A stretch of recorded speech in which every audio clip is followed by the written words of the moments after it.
we're now going to place the mark on the board. So after we verify that the position is open, we need to update our board. So this function place mark takes in has a lot of parameters. So what we're going to do is we're going to get the board. We need to update. We need an assignment statement.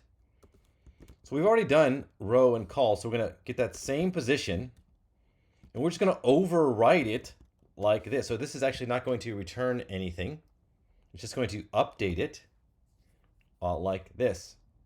So we're just going to update our board, and now the board will be updated. So we're literally just going to place it. We're going to overwrite that open space with the mark.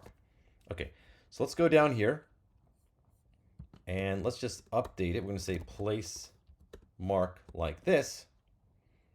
And whatever the mark is, whatever the current mark is, we're just going to pass in, we need everything actually. So board mark, and here's where the help comes out. You can see the function signature, row, and call. So we need to give it the board, the mark, and then the position of where it is located.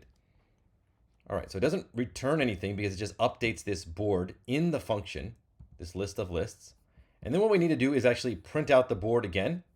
So we already have a function for that. This will help us verify that we've done it. And then we can change the turn. Okay, so this logic will all get cleaned up inside of the play function, but it is already starting to look similar to what it will look like inside of the play function. All right, let's run our game.